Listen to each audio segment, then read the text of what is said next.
नमस्कार, मैं हूं अंजलि। देश प्रदेश की महत्वपूर्ण राजनीतिक खबरों में आपका स्वागत है। आज 28 जनवरी दिन बुधवार। खबरों की ओर बढ़ने से पहले आप किस शहर से हमारा बुलेटिन देख रहे हैं हमें कमेंट कर जरूर बताएं, जिसके बाद आपका नाम हमारे बुलेटिन के अंत में दिखाया जाएगा। चलिए अब बढ़ते हैं अब तक की 21 बड़ी खबरों की ओर विस्तार से। तेजस्वी के नए आरजेडी पद नियुक्ति पर मंत्री दीपक प्रकाश का तंज। राष्ट्रीय जनता दल ने रविवार को नेता प्रतिपक्ष तेजस्वी यादव को पार्टी का राष्ट्रीय कार्यकारी अध्यक्ष नियुक्त किया। लालू यादव ने अपने छोटे बेटे को पार्टी की कमान सौंपी, वहीं आरजेडी ने इसे नए युग की शुरुआत बताया। वहीं एनडीए खेमे ने इस फैसले पर तीखी प्रतिक्रिया दी है। बिहार सरकार के मंत्री दीपक प्रकाश ने कहा कि राजद का सिर्फ चेहरा बदला है, व्यवहार वही रहेगा जैसा पहले था।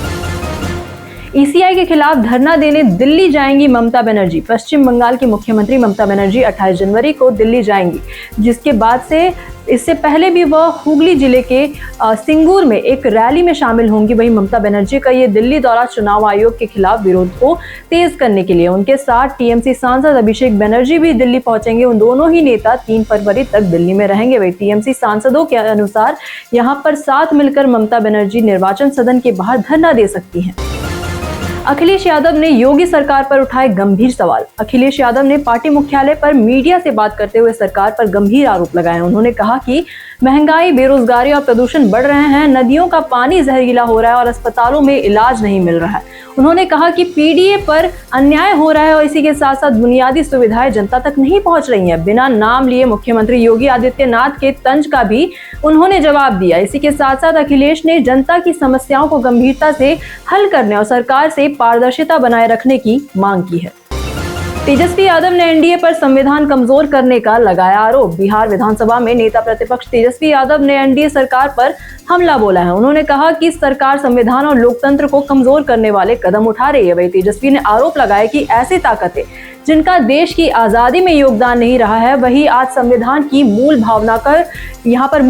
भावना पर प्रहार कर रही है। इसी के साथ साथ उन्होंने नागरिकों से अपील की कि वे एकजुट होकर भारत की एकता और अखंडता बनाए रखें। यूपी में शंकराचार्य विवाद पर उमा भारती ने सरकार पर उठाए सवाल। यूपी में स्वामी अभिमुक्तेश्वर नानंद के और उसी के साथ साथ सरकार के बीच शंकराचार्य को लेकर विवाद बढ़ गया है। वहीं प्रशासन ने उनसे शंकराचार्य होने का सबूत मांगा था, जिसे लेकर पूर्व केंद्रीय मंत्री उमा भारती ने आपत्ति जताई। उन्होंने कहा कि ऐसा करना प्रशासन की अधिकार और मर्यादा का उल्लंघन है। उमा भारती ने उम्मीद जताई कि दोनों पक्षों के बीच सकारात्मक समाधान निकल आएगा। इसी के साथ साथ स्वामी ने यहां पर जवाब में कहा था कि अन्य शंकराचार्य उन्हें शंकराचार्य मानते हैं और किसी अतिरिक्त प्रमाण की यहां पर कोई जरूरत नहीं। अखिलेश यादव ने ममता बनर्जी की जीत का भरोसा जताया। कोलकाता में समाजवादी पार्टी अध्यक्ष अखिलेश यादव ने कहा कि ममता दीदी से ईडी हार चुकी है और आने वाले विधानसभा चुनाव में बीजेपी भी हार जाएगी। उन्होंने एसआईआर यानी कि स्पेशल इंटेंसिव रिवीजन को वोट घटाने का हथियार बताया। इसी के साथ साथ अखिलेश ने चुनाव आयोग पर भी निशाना साधा और कहा कि लोकतंत्र में वैध मतदाताओं को वंचित करना गलत है। उन्होंने कहा कि बंगाल में भाजपा की रणनीति कामयाब नहीं होगी और भाजपा हिंदुओं की असली संरक्षक नहीं है।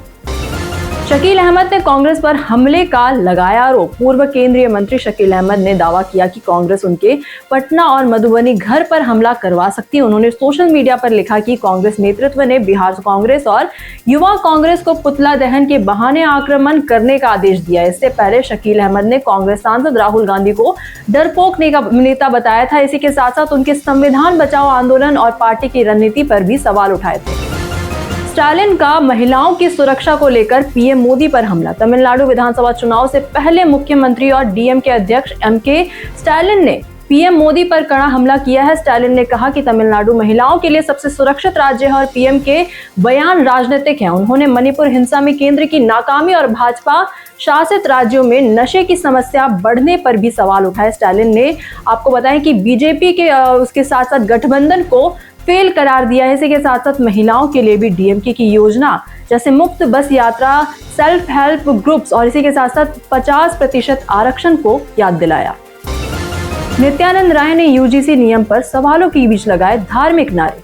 हाजीपुर में केंद्रीय गृह राज्य मंत्री नित्यानंद राय प्रेस इंटरैक्शन के दौरान यूजीसी के नए आपको बताएं, इक्विटी नियम 2026 को लेकर सवाल का जवाब देने के बजाय हर हर महादेव और हरिहर नाथ की जय के नारे लगाने लगे। इसी के साथ साथ पत्रकार नियम को लेकर स्वर्ण समाज में विरोध और सरकार का रुख जानना चाहते थे। वहीं उसका साथ साथ उनका यह जवाब कैमरे में कैद हो गया और सोशल मीडिया पर वायरल हो गया। कुमार विश्वास ने यूजीसी नियमों पर जताई आपत्ति। देश भर के विश्वविद्यालयों में लागू हुए यूजीसी रूल्स पर सवर्ण वर्ग में विरोध तेज हो गया है। वही सोशल मीडिया पर यह मुद्दा तेजी से ट्रेंड कर रहा है। इसी के साथ साथ यूपी के बरेली में सिटी मजिस्ट्रेट अलंकार अग्निहोत्री ने नियमों के विरोध में इस्तीफा दे दिया। वही कवि कुमार विश्वास ने भी इस मामले पर राय देते हुए रेंज मिश्र की कविता शेयर की है और इसी के साथ साथ #UGC रोलबैक के साथ समर्थन जताया। नीट छात्रा मामले में पप्पू यादव ने पुलिस पर लगाया आरोप।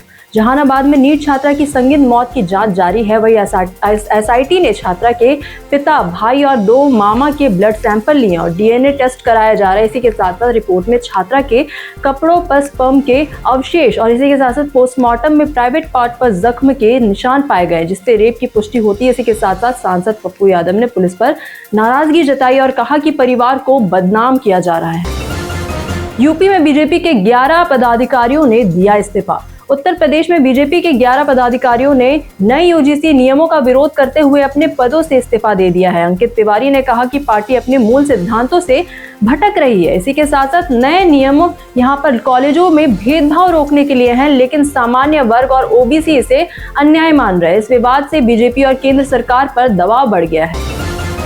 राशिद अल्वी ने कहा, राहुल गांधी है देश की जरूरत। कांग्रेस के वरिष्ठ नेता राशिद अल्वी ने कहा कि लोकसभा में विपक्ष के नेता राहुल गांधी देश के लिए बेहद जरूरी है। उन्होंने कहा कि कोई भी नेता प्रधानमंत्री मोदी का राहुल की तरह यहां पर मुकाबला नहीं कर सकता। अल्वी ने पूर्व केंद्रीय मंत्री शकील अहमद के राहुल को डरपोक बताने वाले बयान का जवाब देते हुए भाजपा पर कांग्रेस को घेरने का आरोप लगाया। उन्होंने कहा कि कांग्रेस में राहुल गांधी का जन समर्थन सबसे ज्यादा है और उनके बिना पार्टी बिल्कुल अधूरी है। बिहार चुनाव में हार के बाद कांग्रेस में बड़े बदलाव की तैयारी। बिहार विधानसभा चुनाव में हार के बाद कांग्रेस अब पूरी तरह रीसेट मोड में है। आपको बताएं कि पार्टी प्रदेश प्रभारी कृष्णा अल्लावरू और इसी के साथ साथ प्रदेश अध्यक्ष राजेश राम की जिम्मेदारी बदल सकती है। जिला अध्यक्षों की भी छुट्टी तय मानी जा रही है। वही संगठन को मजबूत करने के लिए नेशनल ऑब्जर्वर जिलों में नए चेहरे खोजेंगे। वही कांग्रेस अब अपने पुराने वोट बैंक पर ध्यान देगी और प्रदेश अध्यक्ष के चयन के लिए सर्च कमेटी यहां पर बनेगी और बदलाव जून तक पूरा होने की संभावना है। सीएम योगी से दर्शन के दौरान जनता ने लगाई फरियादें। उत्तर प्रदेश के मुख्यमंत्री योगी आदित्यनाथ ने गोरखनाथ मंदिर परिसर में जनता दर्शन कार्यक्रम में करीब 200 फरियादियों की शिकायतें सुनी। उन्होंने अधिकारियों को निर्देश दिए कि सभी समस्याओं का त्वरित और पारदर्शी समाधान किया जाए। वहीं फरियादियों तक खुद जाकर पहुंचे और भरोसा दिया कि सभी की समस्याओं का निस्तारण बिल्कुल होगा और बच्चों को प्रेरित किया और मिठाइयां भी बांटी। बाबूलाल मरांडी ने यहां पर हेमंत सोरेन के विदेश दौरे पर उठाए सवाल। झारखंड के पूर्व मुख्यमंत्री और नेता प्रतिपक्ष बाबूलाल मरांडी ने यहां पर मुख्यमंत्री हेमंत सोरेन के विदेश दौरे को लेकर सवाल उठाए। उन्होंने कहा कि 26 जनवरी 2026 को जब गणतंत्र दिवस पर मुख्यमंत्री का राज्य में ना होना संवेदनशील विषय है। वहीं मरांडी ने यहां पर दावोस यात्रा के उद्देश्य, अवधि और खर्चों की पूरी जानकारी सार्वजनिक करने की मांग भी की है। उन्होंने उद्योग निवेश से जुड़े MOU पर भी सवाल उठाए और कहा कि जनता को पता होना चाहिए कि इन समझौतों से राज्य को क्या ठोस लाभ हो रहा है। राजस्थान बजट सत्र आज। आपको बताएं कि राजस्थान विधानसभा का बजट सत्र आज यानी कि 28 जनवरी से शुरू होगा। वही पहले दिन राज्यपाल अपने अभिभाषण में सरकार की उपलब्धियों और नीतियों पर बात करेंगे। इसके साथ साथ दिवंगत नेताओं को श्रद्धांजलि दी जाएगी। वही बीते मंगलवार को विधानसभा स्पीकर ने सर्वदलीय बैठक बुलाई थी। उसी के साथ साथ बीजेपी विधायक दल की बैठक भी मुख्यमंत्री भजनलाल शर्मा की अध्यक्षता में हुई। वही बजट 11 फरवरी को पेश किया जाएगा। यमुना की सफाई को लेकर बीजेपी और आम आदमी पार्टी में जुबानी जंग तेज। आपको बताएं कि दिल्ली में यमुना की सफाई को लेकर बीजेपी और आम आदमी पार्टी के बीच जुबानी जंग तेज हो गई है। आम आदमी पार्टी नेता सौरभ भारद्वाज ने यमुना में झाग और मां सरस्वती की मूर्ति विसर्जन का वीडियो शेयर किया। वही बीजेपी इसे AI का कमाल बता रही है और सौरभ भारद्वाज ने वीडियो को फॉरेंसिक लैब में जांच के लिए भेजने की बात कही और कहा कि झाग में डूबी हुई मूर्ति को असली मानकर जांच की बेहद जरूरत है। महबूबा मुफ्ती ने बीजेपी पर साधा निशाना। पीपुल्स डेमोक्रेटिक पार्टी की अध्यक्ष महबूबा मुफ्ती ने मंगलवार को बीजेपी पर निशाना साधा। उन्होंने कहा कि बीजेपी नेता विदेशों में शेखों के लिए यहां पर लाल कालीन बिछाते हैं, लेकिन भारत में सूफी कवि बाबा बुल्ले शाह के मजार में तोड़फोड़ होने पर भी खुश होते हैं। वहीं पूर्व मुख्यमंत्री ने आरोप लगाया कि यह जो दोहरा यहां पर रवैया जानबूझकर अपनाया जा रहा है। उनका कहना था कि गरीबी, बेरोजगारी और सामाजिक समस्याओं के बजाय यहां पर सामंजस्य के प्रतीकों को नुकसान पहुंचाना उनके लिए बहुत ही आसान है। कर्नाटक कांग्रेस प्रदर्शन में सीएम और डीके शिव कुमार के बीच तनातनी। आपको बताएं कि कर्नाटक में मनरेगा का नाम बदलने और इसी के साथ साथ केंद्र सरकार की नीतियों के खिलाफ आयोजित कांग्रेस प्रदर्शन के दौरान पार्टी के अंदरूनी मतभेद सामने आए। मुख्यमंत्री सिद्धारमैया अब जब मंच पर भाषण दे रहे थे, तब भीड़ ने उप मुख्यमंत्री डीके शिव कुमार के समर्थन में नारे लगाए। इस वजह से सीएम को अपना भाषण रोकना पड़ा और उन्होंने भीड़ को चुप रहने की चेतावनी दी। कांग्रेस में सिद्धारमैया और डीके शिव कुमार के बीच लंबे समय से असंतोष की खबरें आ रही हैं। हालांकि दोनों नेताओं ने हाल ही में मतभेद न होने की पुष्टि भी की है। यूजीसी नोटिफिकेशन विवाद के बाद इस पे शिक्षा मंत्री का आश्वासन।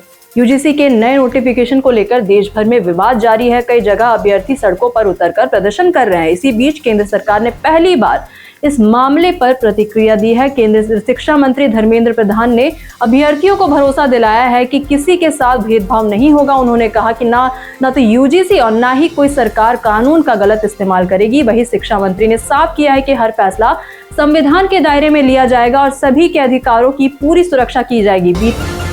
बीते दिन आप लोगों में से बहुत लोगों ने हमारे वीडियो को लाइक किया और जिन्होंने हमारे वीडियो को लाइक किया उनके नाम है लक्ष्मण साव, रमेश प्रसाद, राजकुमार, बिंदु सिंह, सईदा, वही कंवर सिंह ग्रेवाल और हरनाम सिंह और सत्यनारायण भारद्वाज। इसी के साथ बढ़ते हैं आज के सवाल की ओर कि आपके क्षेत्र में आपके जनप्रतिनिधि आपकी समस्याओं पर निपुणता से के साथ काम कर रहे हैं। आप अपना जवाब हमें हमारे कमेंट सेक्शन में लिखकर जरूर बताएं। आज के लिए इतना ही। राजनीति से जुड़े तमाम खबरों के साथ बने रहने के लिए हमें देखते रहे सियासी पिच। और साथ ही अगर आप यूट्यूब चैनल पर देख रहे हैं तो चैनल को सब्सक्राइब करें। अगर आप फेसबुक पेज पर देख रहे हैं तो